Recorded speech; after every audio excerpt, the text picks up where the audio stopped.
ଲାଗୁଛି ପାକିସ୍ତାନ ବା ଶେହବାଜ ମୁନିରଙ୍କ ମୁଣ୍ଡରେ ବର୍ତ୍ତମାନ ଟ୍ରମ୍ପ ଭୂତ ସବାର ହୋଇଛି। ଆମେ ଆଲୋଚନା କରିବା ଅନ୍ତର୍ଜାତୀୟ ବ୍ୟାପାର ବିଶେଷଜ୍ଞ ପ୍ରଫେସର ସମରେନ୍ଦ୍ର ବସା ଯୋଡ଼ିଛନ୍ତି। ପ୍ରଫେସର ବସା ସ୍ୱାଗତ କରିବା ଆଲୋଚନାକୁ। ଏ ବିଲକୁଲ ହାସ୍ୟାସ୍ପଦ ଯେଉଁ ଅଜବ ଯୁକ୍ତି ଦର୍ଶାଯାଉଛି ଏବଂ ଅଜବ ଦାବି ମଧ୍ୟ ପାକିସ୍ତାନ ମିଡ଼ିଆ କରୁଛି, ଯାହାକୁ ଆମେ ବର୍ଣ୍ଣନା କରୁଥିଲେ ଯେ ନୋବେଲ ଶାନ୍ତି ପୁରସ୍କାର ଟିକିଏ କ'ଣ କରିଛନ୍ତି ନ କରିଛନ୍ତି ନିଜକୁ ଆତ୍ମସମୀକ୍ଷା କରିବାକୁ ପଡ଼ିବ।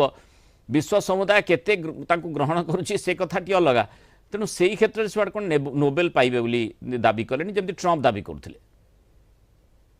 ଟ୍ରମ୍ପ ଦାବି କରିବା ପଛରେ ମଧ୍ୟ ପାକିସ୍ତାନ ଥିଲା। ଚାଟୁକାରିତାର ସୀମା ଉଲ୍ଲଂଘନ କରିଛନ୍ତି ଦୁଇ ପକ୍ଷ।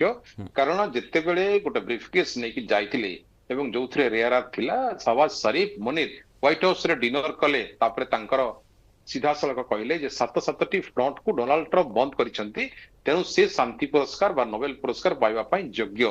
ତେଣୁ ତାକୁ ସେ ଉମିଦବାର ଭାବରେ ପ୍ଲାନ୍ କରିଥିଲେ। ଏକ୍ଜାକ୍ଟଲି ତାର ଅଲ୍ଟରନେଟିଭ ବର୍ତ୍ତମାନ ଏଠି ଆମେ ଦେଖିବା, ଯେମିତି ପାକିସ୍ତାନ ମିଡିଆ ବର୍ତ୍ତମାନ କହୁଛନ୍ତି ତାଙ୍କୁ ନୋବେଲ ପାଇବା ଦରକାର। ନୋବେଲଟା ଏଠି ଆଉ ଟିକେ ଆମ ଶବ୍ଦରେ ନୋବେଲ ଗୋଟେ ଶବ୍ଦ, ଏଠି ନୋ ବେଲ, ତାଙ୍କୁ ବେଲ ମିଳିବା ଉଚିତ ନୁହଁ। ନୋବେଲଟା ସେଇଭଳି ହବା ଦରକାର। କିନ୍ତୁ ବର୍ତ୍ତମାନ ଯୋଉ କଥା କହୁଛନ୍ତି ଶାନ୍ତି ପାଇଁ ସେମାନେ ବାହାରିଛନ୍ତି, କାରଣ ଇଏ ହଉଛନ୍ତି ଆମେରିକାର ଚାଟୁକାର। ବର୍ତ୍ତମାନ ଆମେରିକା ଯାହା କହିବ, ଯେମିତି ଆପଣ ପ୍ରଥମେ ସୂଚନା ଦେଲେ ତାଙ୍କ ଟୁଇଷ୍ଟକୁ ସେ ଆପ୍ରୁଭାଲ କଲା ପରେ ଯାଇକି ସେ ପାଠ କରିଥିଲେ। ତେଣୁ ବର୍ତ୍ତମାନ ଆମେରିକା ଯାହା କହିବ ତାହା କରିବେ। ପସନି ଏୟାରପୋର୍ଟ ଖୋଲିବା ପାଇଁ କହିଥିଲା, ସେ ପସନି ଖୋଲି ଦେଇଥିଲେ। ରେୟାରତ ମୁଁ କିଣିନେବି, ରେୟାରତ ବିକିଲେ ତମେ ଚଳିବ, ସେ କଥା ସେ କରିଥିଲେ। ତେଣୁ ବର୍ତ୍ତମାନ ମଧ୍ୟ ଯୁଦ୍ଧ ପରିସ୍ଥିତି ଭିତରେ ଯୋଉ 15 ଦିନ ବା 14 ଦିନର ଯୁଦ୍ଧ ବିରତି ହେଇଛି, ଏଥିରେ ସନ୍ଦେହ ହେଲାଣି ବର୍ତ୍ତମାନ ସେପଟୁ ଆମେରିକାରୁ ଜେଡି ଭେନ୍ସ ଏବଂ ଯେମିତି ଆମେ କହୁଛୁ ଷ୍ଟିଭ ବିଟକଫ୍ ଆସିକି ଇସଲାମାବାଦରେ ବସିବାର ପ୍ଲାନ୍ ହେଇଛି।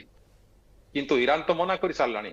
ଇରାନ ଯୋଉ ପ୍ରକାରର ଲେବାନନର ଆଟାକକୁ ଦେଖି ଇସ୍ରାଏଲ ଯେପରି କରିଛି, ଏଥିରେ ସର୍ତ୍ତ ଭିତରେ ନାହିଁ ବୋଲି ଯେତେବେଳେ କହିଛି ଆମେରିକା ଏବଂ ଇସ୍ରାଏଲ, ସେତେବେଳେ ଇରାନର ଯୋଉ ଆସିବା କଥା ଆପଣଙ୍କର ମହମ୍ମଦ ଗାଲିବାଫ, ସେ ବର୍ତ୍ତମାନ ଆସିବେ କି ନାହିଁ ସନ୍ଦେହ। କାରଣ ବର୍ତ୍ତମାନ ସୁଦ୍ଧା କୌଣସି କନଫର୍ମେସନ ଆସିନାହିଁ କି ଆସନ୍ତା କାଲିର ମିଟିଂରେ ଗାଲିବାଫ ଆସୁଛନ୍ତି ବୋଲି। ତେଣୁ ବର୍ତ୍ତମାନ ଏ ଶାନ୍ତି ସ୍ଥାପନା ପାଇଁ ଯୋଉ ପ୍ରଥମ ମିଟିଂ ହବା ପୂର୍ବରୁ ତାହା ଡିରେଲ ହେଇଗଲାଣି। କଥାବାର୍ତ୍ତା ଆରମ୍ଭ ହେଇନାହିଁ। ଏମାନଙ୍କୁ କୁଆଡେ ନୋବେଲ ଦରକାର। ଏହା ତ ଗୋଟେ ପରିବା ବଜାରରେ ଯେମିତି ମିଳୁଛି ପରିବା, ସେଇଭଳିଆ କିଣି ନେବା 1 କେଜି ବାଇଗଣ ଆଉ 1 କେଜି ନୋବେଲ। ତେଣୁ ଏ କଥାକୁ ନେଇକରି ଗୋଟେ କେଉଁମାନେ ଦାବି କରୁଛନ୍ତି ନୋବେଲ, ତା ପୁଣି ଶାନ୍ତି ପୁରସ୍କାର। ଆମେରିକାର ରାଷ୍ଟ୍ରପତି ଲଗାତାର ଦାବି କରି ଆସୁଥିଲେ। ଏମିତିକି ମଧ୍ୟ ଆମେ ଦେଖିଛେ କିଭଳି ଭାବରେ ଯୁକ୍ତି ଏମିତି ଦର୍ଶାଉଥିଲେ ଯେମିତି ଭାରତର ସହଯୋଗିତା ମଧ୍ୟ ସେହି କ୍ଷେତ୍ରରେ ଆବଶ୍ୟକ। ଭାରତ କିନ୍ତୁ ସ୍ପଷ୍ଟ ସେ ସମ୍ପର୍କରେ ନୀରବ ରହିବା ଶ୍ରେୟସ୍କର ମନେ କରିଥିଲା। ପାକିସ୍ତାନ, ଯାହା ଆପଣ ପ୍ରଥମରୁ କହିଲେ, ଚାଟୁକାରିତାର ଚରମ ସୀମାରେ ପହଞ୍ଚି ଯାଇଥିଲା, ଯେଉଁଥିପାଇଁ ମାନେ ନୋବେଲ ଶାନ୍ତି ପୁରସ୍କାର ଟ୍ରମ୍ପକୁ ଦିଆଯିବା କଥା କହିଥିଲା।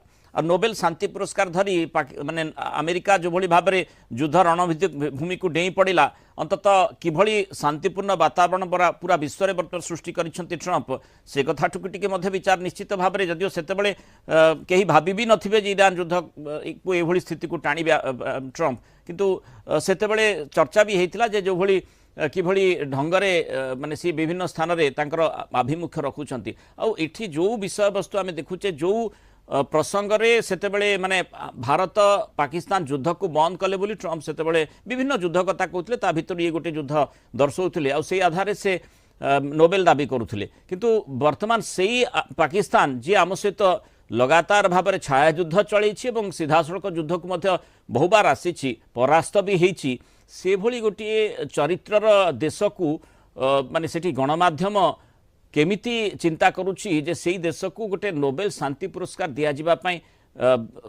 କେହି କେବେ ଭାବିବ, କେହି କେବେ ଯୁକ୍ତି ଦର୍ଶାଇବ?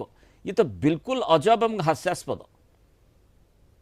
ବୋଧେ ତାଙ୍କ ଡିକ୍ସନାରୀରେ ସେଇ ଥିଓରିଟା ନାହିଁ ଯେ ନୋବେଲ ପାଇବା ପାଇଁ ସର୍ଟେନ କ୍ରାଇଟେରିଆ ଦରକାର। ବା ନୋବେଲ କମିଟି ମଧ୍ୟ ଗୋଟେ ପ୍ରକାର ଡିସିପ୍ଲିନାରୀ ଏକ୍ସନରେ ଗୋଟେ ବ୍ୟକ୍ତିତ୍ୱ ବା ଗୋଟେ ଦେଶକୁ ସ୍ଥିର କରେ ବା ଗୋଟେ ଗବେଷଣା ଯୋଉ କରୁଛନ୍ତି ତାଙ୍କୁ ସ୍ଥିର କରେ ଯେ ନୋବେଲ ପାଇବା ପାଇଁ କିଏ ହକଦାର। ମାନେ ଏଇ 3 ଜଣଙ୍କ ଫଟୋ ଆମେ ଯୋଉ ଦେଖଉଛେ, ଟ୍ରମ୍ପ ହୁଅନ୍ତୁ, ମୁନିର ହୁଅନ୍ତୁ, ଶେହବାଜ ଶରୀଫ, ବୋଧହୁଏ ଲୋକେ ଭାବୁଥିବେ ଯେତେବେଳେ ଏମାନଙ୍କ ଫଟୋ ଦେଖୁଥିବେ ପ୍ରକୃତରେ ମାନେ ନୋବେଲ ପାଇବା ଦରକାର।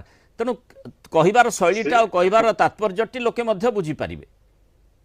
ଅବଭିୟସଲି, କାରଣ ଯୁଦ୍ଧ ଭିତ୍ତିଭୂମି ଯାହା, ଯୁଦ୍ଧର ସ୍ଥିତି ଯାହା, ବର୍ତ୍ତମାନ ଯେମିତି ଆମେ ଦେଖୁଛୁ ଇସ୍ରାଏଲର ଆଟାକ ଲେବାନନ ଉପରେ, ଏପଟେ ଇରାନ ବର୍ତ୍ତମାନ ସିଧା ରକ୍ତମୁଖା ହେଇଛି। ଅର୍ଥାତ୍ ଆଉ ଗୋଟେ ସନ୍ଦେହ କରାଯାଉଛି ସେକେଣ୍ଡ ଟାଇମ ଇଗ୍ନାଇଟ ହେବ ଇରାନ ଆମେରିକା ଯୁଦ୍ଧ, ଯାହାକି ଭୟଙ୍କର ପରିସ୍ଥିତି ହେବ। ଏଥି ପୂର୍ବରୁ ଏ ଶାନ୍ତି ବାର୍ତ୍ତା କରିଦେଇଛି ବୋଲି ବା କରୁଛି ବୋଲି ବା ପ୍ରୋତ୍ସାହନ କରୁଛି ବୋଲି ଶାନ୍ତି ବାର୍ତ୍ତା ଏବଂ ନୋବେଲ ପାଇବା ପାଇଁ ଯୋଉ କ୍ଲେମ, ଏହା ଗୋଟେ ପାଗଳର ପ୍ରଳାପ କୁହାଯିବ, ଆଉ କିଛି ବି କୁହାଯିବ ନାହିଁ ଏଥିରେ। ତେଣୁ ଇଏ ବିଲକୁଲ ନଈ ନ ଦେଖୁଣୁ ଫୁଙ୍ଗୁଳା ଭଳି ଅବସ୍ଥା, କିଛି ହେଇନାହିଁ, କିଛି କରିନାହିଁ। ପାକିସ୍ତାନର ଭୂମିକା ବି ସ୍ପଷ୍ଟ ନୁହେଁ। ଆଭିମୁଖ୍ୟ ଆମେ ଜାଣିଛେ କିଭଳି ଚରିତ୍ରର ଗୋଟିଏ ରାଷ୍ଟ୍ର, ସେଠାର ନେତୃତ୍ୱଙ୍କର କ'ଣ ଆଭିମୁଖ୍ୟ, କିଭଳି ଭାବରେ ବିଭିନ୍ନ ସମୟରେ ସେପଟେ ଆଫଗାନିସ୍ତାନ ସହିତ ମାନେ ଯୁଦ୍ଧ ଜାରି ରଖୁଛନ୍ତି, ବାରମ୍ବାର ଛାୟା ଯୁଦ୍ଧଠୁ ଆରମ୍ଭ କରି ସିଧାସଳଖ ଯୁଦ୍ଧ ଭାରତ ସହିତ କରୁଛନ୍ତି। ଏଭଳି ଗୋଟିଏ ରାଷ୍ଟ୍ର କେମିତି ତାର ଗଣମାଧ୍ୟମ ବୋଧେ ମୁଣ୍ଡ ବିଗିଡ଼ି ଯାଇଛି, ଯେଉଁଥିପାଇଁ ଏ ପ୍ରକାରର ଆଭିମୁଖ୍ୟ ସେମାନେ ଦର୍ଶାଉଛନ୍ତି, ଯୁକ୍ତି ଦର୍ଶାଉଛନ୍ତି ଯେ ପାକିସ୍ତାନର ପ୍ରଧାନମନ୍ତ୍ରୀ ଏବଂ ସେନା ମୁଖ୍ୟଙ୍କୁ ନୋବେଲ ଶାନ୍ତି ପୁରସ୍କାର ମିଳିବା ଦରକାର, ଯେଉଁଠି ଆମେ ଦେଖୁଛେ ମାନେ ଅଶାନ୍ତି ଯଦିଓ ସାମୟିକ ଟିକେ ସ୍ଥିତି ସ୍ପଷ୍ଟ ଯଦିଓ ଜଣା ନାହିଁ, କିନ୍ତୁ ସାମୟିକ ଶାନ୍ତିପୂର୍ଣ୍ଣ ସ୍ଥିତି ଉତ୍ପନ୍ନ ହୋଇଛି ବୋଲି କୁହାଯାଉଛି। କିନ୍ତୁ ଏବେ ବି ଲେବାନନ, ଯାହା ଆପଣ କହୁଥିଲେ, ଲେବାନନରେ ଇସ୍ରାଏଲର ଜୋରଦାର ହମଲା ଜାରି ରହିଛି। ତେଣୁ ସେହି ପ୍ରସଙ୍ଗରେ ପ୍ରକୃତ ଯୁଦ୍ଧବିରତି ହେଇଛି ନା ନାହିଁ, ସିଏ ଗୋଟେ ବଡ଼ ପ୍ରଶ୍ନଚିହ୍ନ ଭିତରକୁ ଆସିଛି। ସେତିକି ବେଳକୁ ଇ ଦୁଇ ଜଣଙ୍କ ପାଇଁ ନୋବେଲ ଲବି କରାଯିବା କେତେ ଯୁକ୍ତିଯୁକ୍ତ ବିଶ୍ୱ ଚିନ୍ତା କରିବ। ଦ୍ୱିତୀୟ ପ୍ରସଙ୍ଗକୁ ଆସିବା, ଯେଉଁଭଳି ଭାବରେ